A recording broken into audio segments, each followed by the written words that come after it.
2025년 12월 25일 즐거운 성탄절 아침입니다.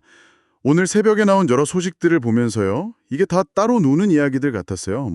정부의 세금 정책, 갑자기 치솟는 금값, 심지어는 AI로 만든 가짜 경찰 영상까지. 하지만 저희가 할 일은 이 조각들 속에서 어떤 큰 그림을 찾아내는 거잖아요. 파고들다 보니까 신뢰라는 단어가 보이더라고요. 우리는 지금 어디에 신뢰를 두고 있을까? 또 그 신뢰가 어떻게 무너지고 있을까? 이 이야기입니다. 네, 아주 정확하게 보셨습니다. 특히 정부가 우리 시장을 좀 믿어달라 이렇게 외치면서 내놓은 정책에서부터 그 줄다리기가 시작되는 것 같아요. 해외 주식에 투자하던 분들, 흔히 서학개미라고 하죠. 이분들의 마음을 되돌리려고 아주 강력한 당근을 하나 제시했습니다. 바로 그 국내 시장 복귀 계좌 RMI 소식이군요. 해외 주식을 팔고 그 돈으로 국내 주식에 1년 이상 투자하면 양도소득세 22%를 전액 면제해주겠다. 와, 정말 파격적인 제안인데 이게 과연 투자자들의 신뢰를 되찾을 수 있을까요? 5천만 원이라는 한도는 좀 아쉽기도 하고요. 바로 그게 핵심적인 질문입니다. 이건 일종의 끌어당기기 전략이죠. 하지만 투자자들이 애초에 왜 해외로 나갔을까? 그 근본적인 이유를 생각해 봐야 합니다. 더 높은 성장성을 기대했던 건데 이 세금 혜택 하나만으로 그걸 되돌릴 수 있을지는 좀 의문이거든요. 오히려 시장에서는 이걸 좀 다른 신호로 읽을 수도 있겠네요. 그렇죠. 단기적인 미봉책이라거나 정부가 지금 좀 다급하구나 이런 신호로 읽을 수 있는 거죠. 실제로 정책 발표 직후에 원달러 환율이 하루 만에 33원 넘게 급락하면서 시장이 아주 민감하게 반응했잖아요. 그런데 당근만 있는 건 아닌 것 같은데요. 증권사들이 해외 주식 관련 텔레그램 채널을 줄줄이 닫고 있다는 소식도 있었잖아요. 이건 오히려 신뢰를 깎는 밀어내기 전략처럼 보이는데요. 맞습니다. 그건 밀어내기 전략인데 사실상 좀 보여주기식 정책에 가깝다고 봅니다.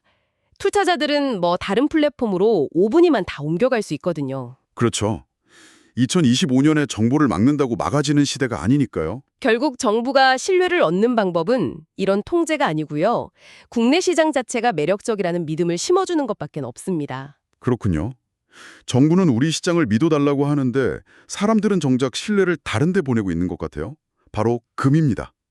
돌반지 한 돈이 100만 원을 향해 가고 있다는 기사가 정말 인상 깊었어요. 네, 이건 지금 시장의 불확실성이 얼마나 큰지를 보여주는 아주 상징적인 현상입니다. 사람들은 변동성이 큰 금융 시스템 대신에요. 수천 년간 가치를 증명해온 실물 자산, 즉 금으로 돌아가고 있는 겁니다. 일종의 신뢰의 피난처를 찾고 있다 이렇게 볼 수 있겠네요. 정확합니다. 그런데 이런 신뢰의 피난처를 찾는 움직임 뒤에는 그 신뢰가 완전히 무너진 현장도 있더라고요. 부동산 편법 거래 사례들은 정말 충격적이었습니다. 아니 특히 8살 남매가 갭 투자로 주택 25채를 샀다니요. 이게 법적으로 어떻게 가능한 건가요? 이건 시스템의 허점을 그냥 대놓고 이용한 거죠. 이런 사건들이 사실 더 큰 문제입니다. 성실하게 세금 내고 내 집 마련 꿈꾸는 분들한테는 엄청난 박탈감을 주거든요. 규칙을 지키는 사람이 바보다 이런 식이 퍼지게 되는 거고요. 맞습니다. 그렇게 되면 사회적 신뢰의 기반 자체가 그냥 무너져 내리는 겁니다. 그런 신뢰의 붕괴가 그렇게 거창한 데서만 일어나는 것도 아니었어요. 연말 회식 자리에서 주문하지도 않은 7만 원짜리 메뉴가 계산서에 찍혀 나왔다는 어찌 보면 사소해 보이는 사건도 있었잖아요. 사소해 보이지만 저는 이게 어쩌면 더 무섭다고 봅니다. 식당 측은 시스템 오류라고 해명했지만 사실상 취객이나 단체 손님을 노린 상술일 가능성이 크죠. 이런 작은 불신들이 계속 쌓이면요. 우리는 앞으로 모든 영수증을 의심하고 모든 상호작용에서 긴장해야 합니다. 그 사회적 비용이 어마어마한 거죠. 정말 그렇네요. 금융 시스템에 대한 불신이 금으로, 부동산 시장의 불신이 박탈감으로, 또 일상 속 불신은 피로감으로 이어지는군요. 그리고 마지막으로 살펴볼 이야기는 이 모든 신뢰의 문제를 완전히 다른 차원으로 끌어올립니다.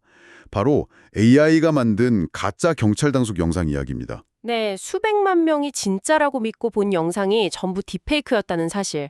이건 이제 우리가 눈으로 보는 것조차 믿을 수 없는 시대에 들어섰다는 선언과도 같습니다. 와, 지금까지는 금융자산이나 시스템의 신뢰도를 고민했지만요.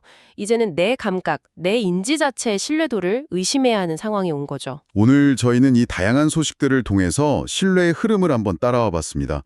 정부는 시장의 신뢰를 얻으려고 애쓰고 사람들은 안전자산에서 신뢰를 찾고 또 사기꾼들은 그 신뢰의 허점을 파고들고 있었죠. 하지만 이 AI 이야기는 저희에게 마지막으로 이런 질문을 던지는 것 같습니다. 눈으로 본 것마저 거짓일 수 있는 시대에 우리는 과연 무엇을 진실이라는 새로운 안전자산으로 삼아야 할까요? 이 질문을 여러분께 남기면서 오늘 이야기 마무리하겠습니다.